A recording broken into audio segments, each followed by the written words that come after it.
আসসালামু আলাইকুম। পৃথিবীর যে যে প্রান্ত থেকে দেখছেন এবং শুনছেন সবাইকে শুভেচ্ছা জানাচ্ছি।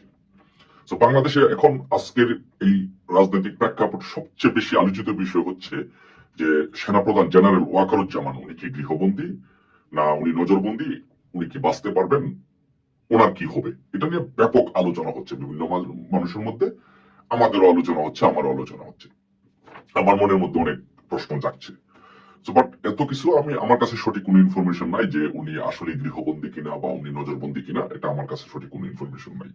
তবে বাট আমি একটা বিষয় বুঝি, আমি যেটা বিশ্বাস করি এবং বুঝি, আমি আল্লাহকে প্রচন্ডভাবে বিশ্বাস করি এবং নেচারের তাকে আমি খুব প্রচন্ডভাবে বিশ্বাস করি, ন্যাচারাল পানিশমেন্টটাকে আমি প্রচন্ডভাবে বিশ্বাস করি। যেমন আপনি যদি কোনো অকাম কুকাম করেন, মানুষ হত্যার সাথে জড়িত হন, তাহলে আপনাকেও সেটার রেজাল্ট ভোগ করতে হবে। আপনি যেই অকাম কুকামি করবেন সেটার একটা পানিশমেন্ট, ন্যাচারাল পানিশমেন্ট আপনি পাবেন, মুদ্রা কথা যেটা সেটা। সো আমি মনে করি যে 5ই আগস্টের যে ঘটনা, এখন এটা 5ই আগস্টের ঘটনার জন্য জেনারেল ওয়াকারুজ্জামান উনি কতটুকু দায়ী বা ওনার দ্বারা কতটুকু দেশের ক্ষতি হয়েছে বা কি হয়েছে, আমি ব্যক্তিগতভাবে আমার কিছু অবজারভেশন আছে এখানে। যে উনি কিন্তু রাষ্ট্র কর্তৃক, উনি কিন্তু সরকার কিন্তু ওনাকে সেনা প্রধান হিসাবে নিয়োগ দিয়েছেন।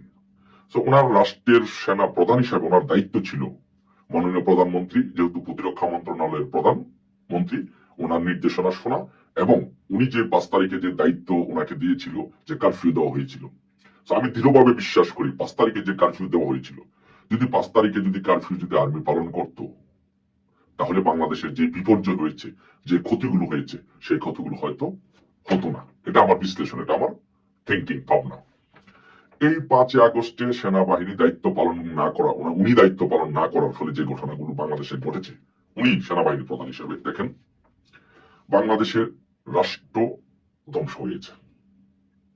সর্বোপরি আপনি যদি বলেন যে রাষ্ট্র ধ্বংস হয়েছে, কতগুলো পুলিশ মারা গিয়েছে, অসংখ্য, বাংলাদেশে এক্সাক্ট ফিগারটা আমি বলতে পারছি না, কেউ বলছে 1500, 2000, 2500 পুলিশ মারা গিয়েছে। উনি যদি 5ই আগস্ট যে কারফিউ উনি দিয়েছিল, সেই কারফিউ যদি উনি পালন করতেন প্রধানমন্ত্রীর নির্দেশনা, যেহেতু উনি প্রতিরক্ষা মন্ত্রণালয়ের দায়িত্বপ্রাপ্ত মন্ত্রী, ওনার নির্দেশনা যদি জেনারেল ওয়াকার যেমন পালন করতেন, তাহলে এই পুলিশগুলো মারা যেত না। অসংখ্য আওয়ামী লীগের নেতা কর্মীদেরকে মারা হয়েছে, পিটিএ মারা হয়েছে, তার গাছের সাথে ব্রিজের সাথে লটকে পিটিএ হত্যা করা হয়েছে। যদি উনি দায়িত্ব পালন করতেন, যে কারফিউ দেওয়া হয়েছিল, উনি যদি সেই দায়িত্বটা পালন করতেন, তাহলে সেটা হতো না, এই নেতা কর্মীগুলো মারা যেত না। ব্যবসা বাণিজ্য, বাংলাদেশের ব্যবসা বাণিজ্য, আওয়ামী লীগের নেতা কর্মীদের ব্যবসা বাণিজ্য একবারে শেষ করে দেওয়া হয়েছে, ধ্বংস করে দেওয়া হয়েছে। সো এই ব্যবসা বাণিজ্য গুলো ধ্বংস হতো না। তারপরে আপনি যদি বলেন যে আপনার সেনাবাহিনী তো এখন ধ্বংসের দ্বার প্রান্তে। সেনাবাহিনীর ইমেজ, মান, সম্মান সব ধ্বংসের দ্বার প্রান্তে। আজকে কতগুলো সেনা অফিসার আজকে দেখেন 25 জন ঊর্ধ্বতন। ভাই, আমি সেনাবাহিনীর সাথে আমার যেহেতু চলাফেরা ছিল, সেনাবাহিনীর আত্মীয়তার কারণে আমার অসংখ্য,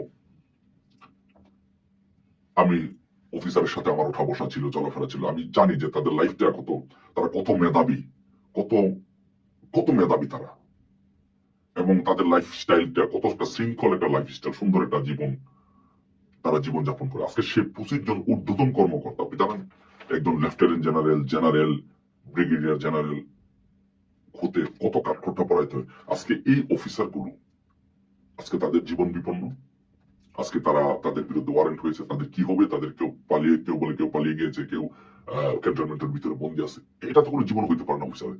এতগুলো সেনাবাহিনী অফিসারের তো এইভাবে বিচার হতে পারে না, এটা তো আমরা বাংলাদেশে কামনা করি না, এটা কখনো হতে পারে না। টোটালি হচ্ছে সেনা বাহিনীটাকেই ভেঙে দেওয়া হয়েছে। তো এখন আপনি যে বলেন, একটা কথা আছে যে নগরে যদি আগুন লাগে দেবালয় কি রক্ষা পায়, রক্ষা তো পায় না। জেনারেল ওয়াকারুজ্জামান আপনি তো পুরো নগরে আগুন লাগাইতে সহযোগিতা করছেন, এখন আপনার সেনাবাহিনী তো রক্ষা পাবে না, পায় নাই। এটা খুবই দুঃখজনক যে বাংলাদেশের পুরো দেশের ক্ষতি হয়েছে, ব্যবসা বাণিজ্যের ক্ষতি হয়েছে, সেনাবাহিনী ধ্বংস হয়েছে। আজকে কতগুলো অফিসারের জীবন আজকে বিপন্ন, পরিবারের জীবন আজকে বিপন্ন। আজকে তাদের সন্তানেরা চিন্তা করেন যে কি পর্যায়ে তারা আছে। এই যে কাজগুলো হয়েছে, আমি মনে করি, ব্যক্তিগতভাবে মনে করি যে 5ই আগস্ট যদি প্রধানমন্ত্রী শেখ হাসিনার নির্দেশনা জেনারেল ওয়াকারুজ্জামান শুনতেন, দায়িত্ব পালন করতেন, তাহলে এই ঘটনাগুলো ঘটতো না। তাহলে আমি ব্যক্তিগতভাবে মনে করি যে জেনারেল ওয়াকারুজ্জামানের এই বিট্রে বলেন, ভুল পদক্ষেপ বলেন, যাই বলেন না কেন, ওনার কারণে বাংলাদেশের এই দেশের ক্ষতিগুলো হয়েছে। সেনাবাহিনী আজকে বিপর্যস্ত, দেশটা আজকে বিপর্যস্ত। তো এর জন্য একটা আপনি যত বড় মানুষ হন না কেন, আল্লাহকে তো আপনাকে বিশ্বাস করতে হবে। ন্যাচারাল পানিশমেন্ট একটা বিষয় আছে না? সো ওনাকে এই পানিশমেন্ট, আমি মনে করি যে ওনার এই ন্যাচারাল পানিশমেন্টের সম্মুখীন ওনাকে হতেই হবে। যদি উনি আমার আমার বিশ্লেষণ উনি এগুলোর সাথে জড়িত, বাট উনি যদি করে থাকে তাহলে অবশ্যই ওনাকে এইগুলোর জন্য শাস্তি ভোগ করতে হবে। ওনাকে ওরা রক্ষা করবে না। জামাত শিবির তো ওনাকে কখনোই বিশ্বাস করে না। সারাদিনই তো জামাত শিবির এবং যারা বিভিন্ন জায়গা থেকে যারা তার বিরুদ্ধে অনলাইনে প্রচারণা চালাচ্ছে, তারা তার ধ্বংস চায়। তো আমি মনে করি এখন যে দেশটা যতটুকু ধ্বংস হয়েছে, যত মানুষ মারা গিয়েছে, এতটুকুর মধ্যে সীমাবদ্ধ থাকবে, আর যাবে না। যদি একটা কাজ জেনারেল ওয়াকারুজ্জামান করতে পারে, সেটা থাকবে না। জেনারেল ওয়াকারুজ্জামানের কাছে আমার একটা বিনীত অনুরোধ থাকবে, আপনি যদি এই কাজটা করতে পারেন, তাহলে আপনিও বাঁচবেন, সেনাবাহিনী বাঁচবে, বাংলাদেশ বাঁচবে, রাষ্ট্রটা বেঁচে যাবে। সেটি হচ্ছে, এই দেশের বর্তমানে সাংবিধানিক প্রধানমন্ত্রী হচ্ছে শেখ হাসিনা, নির্বাচিত প্রধানমন্ত্রী হচ্ছে শেখ হাসিনা। আপনি একটা কাজ করতে পারেন, সেনাবাহিনী যেহেতু অনেক পাওয়ারফুল সংগঠন, পাওয়ারফুল অর্গানাইজেশন, সো আপনি চাইলেই আওয়ামী লীগকে একটা স্পেস দিলে আপনি প্রধানমন্ত্রী হিসেবে শেখ হাসিনাকে বাংলাদেশে নিতে পারেন। একটা আলোচনার মাধ্যমে প্রধানমন্ত্রীর সাথে নিয়ে শেখ হাসিনা সংসদ ডাকবেন, সংসদ অধিবেশন ডাকবেন 3 মাসের মধ্যে। সেই সংসদ অধিবেশন ডেকে ওই সংসদে তত্ত্বাবধায়ক সরকারের বিল এনে তত্ত্বাবধায়ক সরকারের কাছে ক্ষমতা হস্তান্তর করে সেনাপ্রধানের বাঁচার উপায় নির্বাচিত হয়, তারা সরকার গঠন করবে। বাংলাদেশের যত ঝামেলা আছে, যত সমস্যা আছে, সব সমাধান হবে। এটা করলে একমাত্র যদি আপনি করেন, জেনারেল ওয়াকারুজ্জামান আপনি বেঁচে যাবেন, দেশ বেঁচে যাবে, দেশের জনগণ বেঁচে যাবে।